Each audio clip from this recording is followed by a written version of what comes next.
Hey, what's up everybody? BDF 44 coming at you another video. All right, so this is what I should have been doing the whole time. It would have saved me a lot of money. Didn't cost a single dime to get anything out of that ATM there.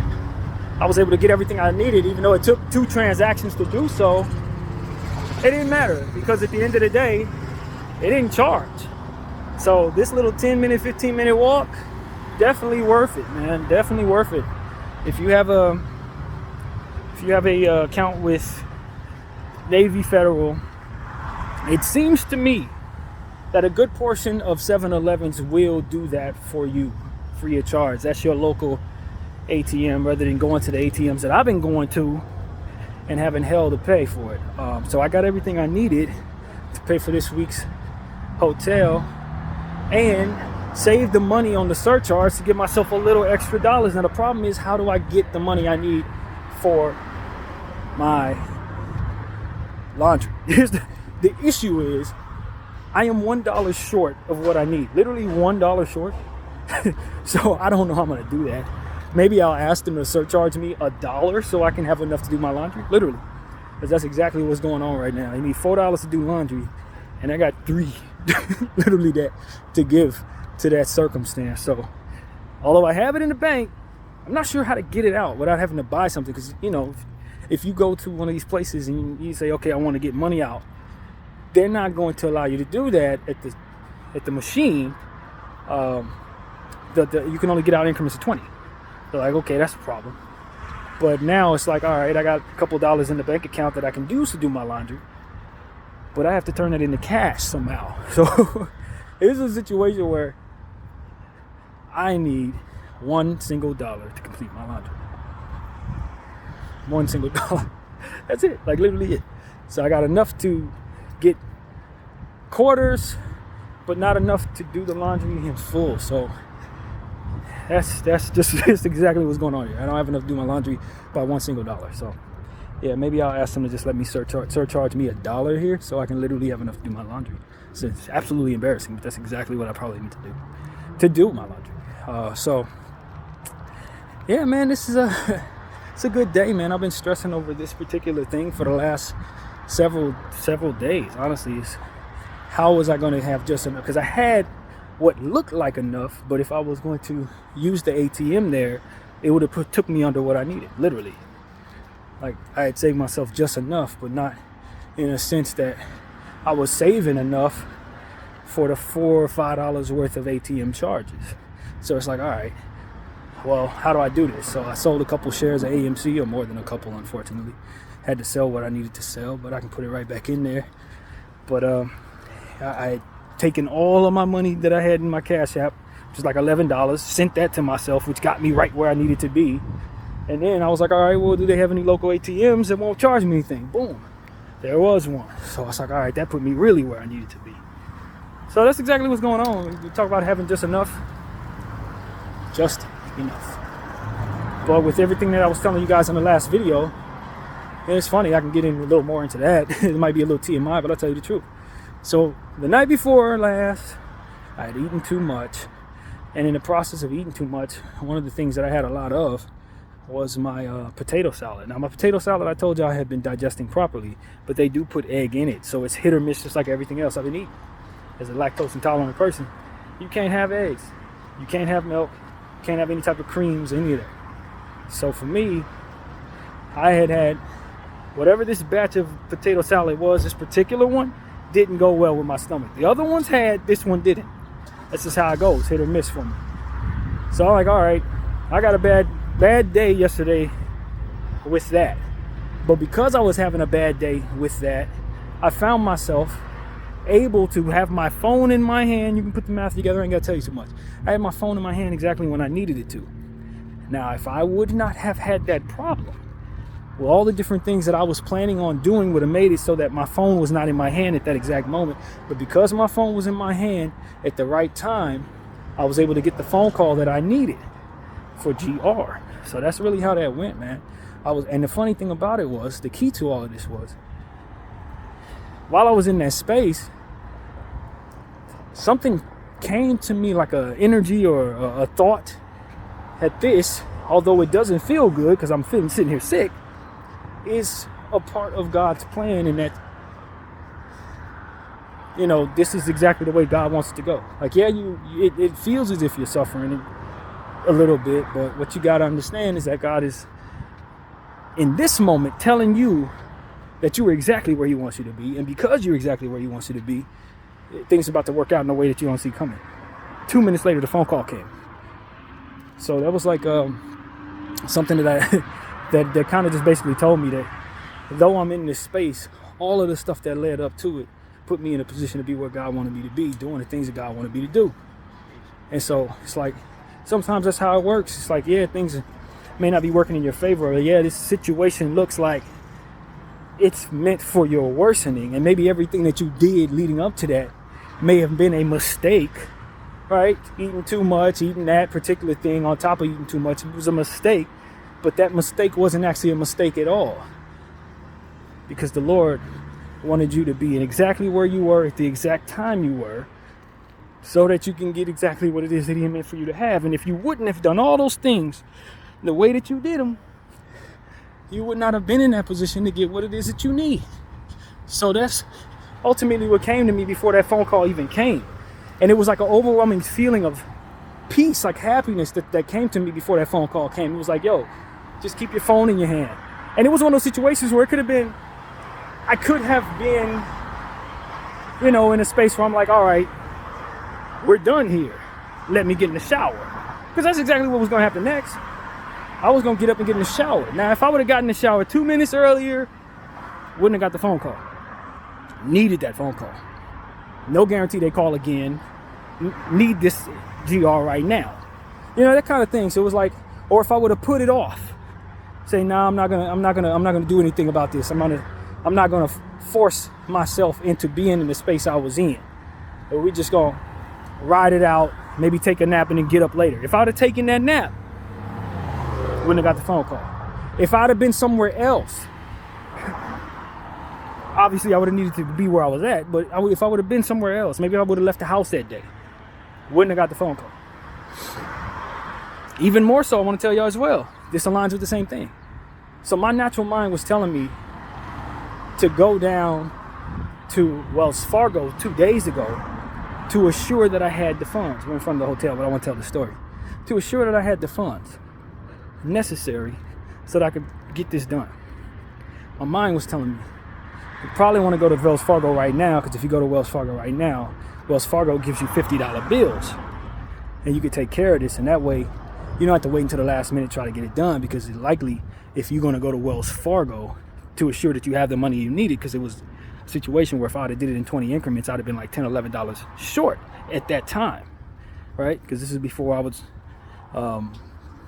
came to the idea that I should sell enough shares from my Cash App to give me the $11 on top of that. So my thinking is, if I try to get what I need on top of the surcharges at this place where I usually go to the ATM, I'd have been like $11, $12 short, maybe even more.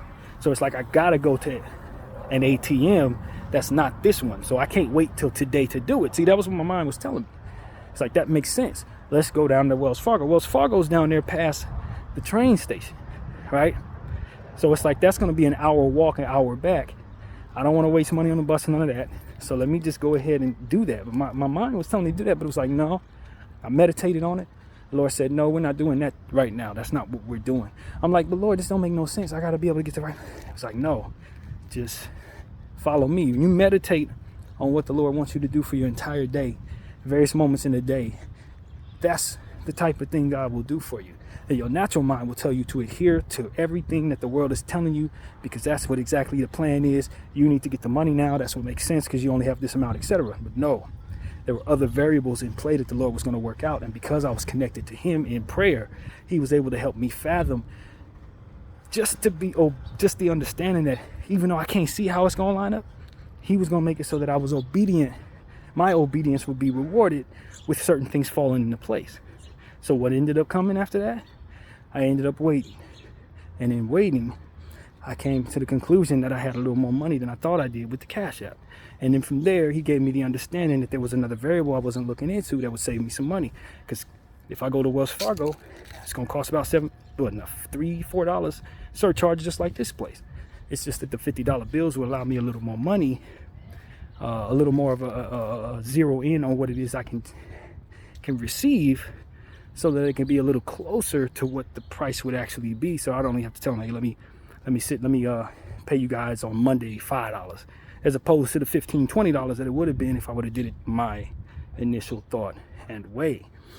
But I'm telling y'all, the solution started coming to me the more I kept being obedient in prayer and following that mind that I was telling y'all. And you might meditate and you listen to that voice that tells you what to do.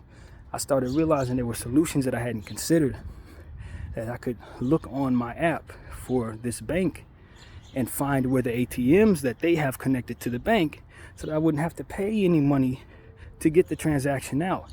And then of course with the Cash App on top of that would put me in my exact amount.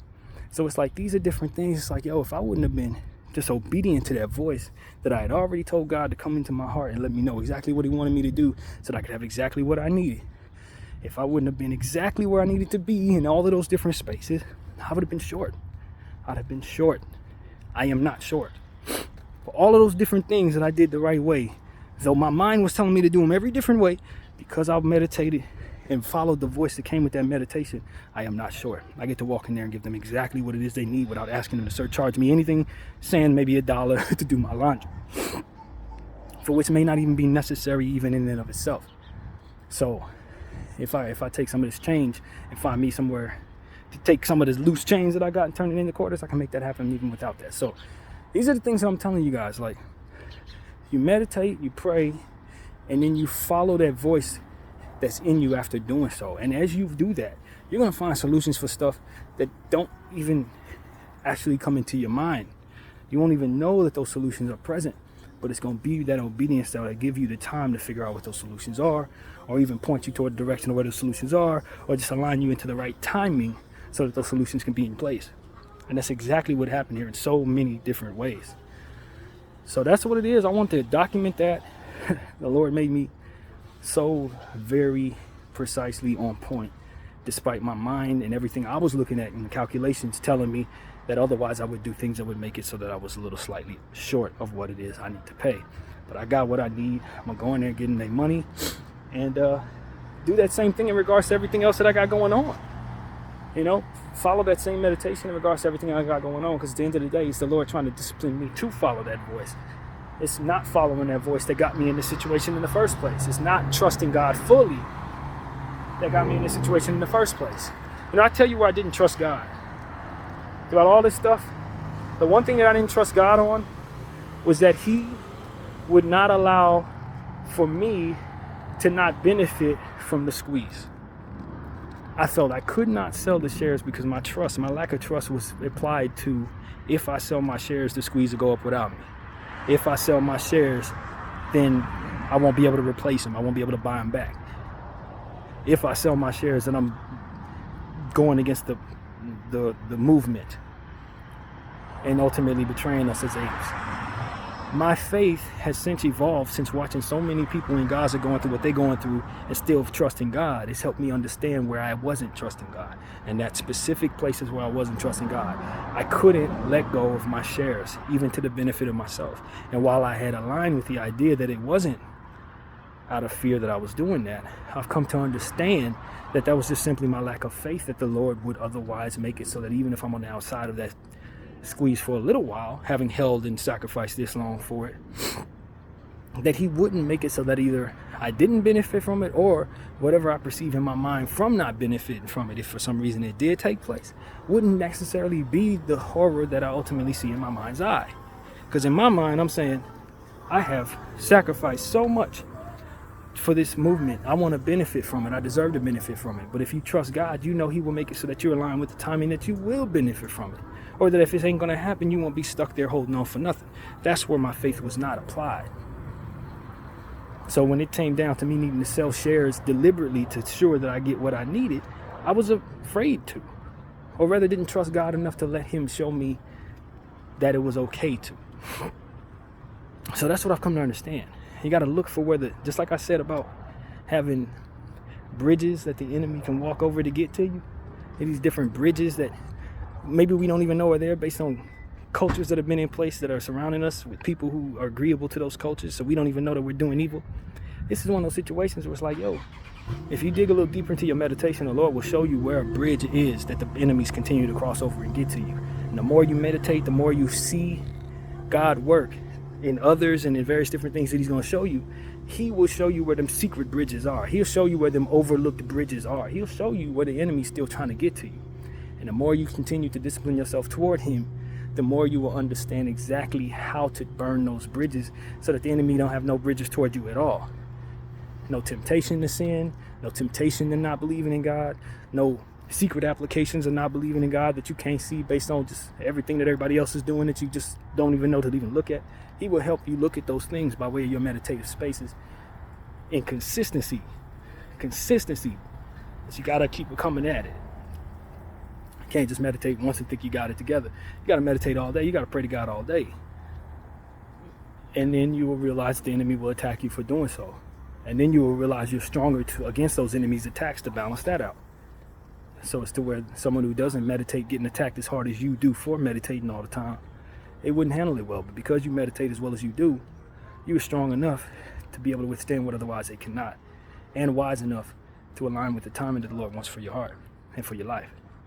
And you won't find yourself in spaces that are not meant for you. You won't be without what it is that you need. You won't be miscalculating your situation so that you won't have enough, or any of those different things. You won't be confused to think you're supporting something in the name of God that ain't really about him, because you will constantly be in communication with him for the betterment of what it is that all you are about. So that's what I'm trying to teach myself and others, that meditation / prayer and consistency is ultimately the only reason why I got any of this right. It's the only reason why any of these concepts are in my head. It's the only reason why I haven't quit in this presence of these circumstances. It's why I perceive these circumstances as something that's going to make me closer to God, not further from him. Despite temptation being everywhere. Because that temptation doesn't hold as much weight when the Lord is constantly in my heart and in my mind and in my practices. So that's what I got to say. BDF 44. Thank you all for watching.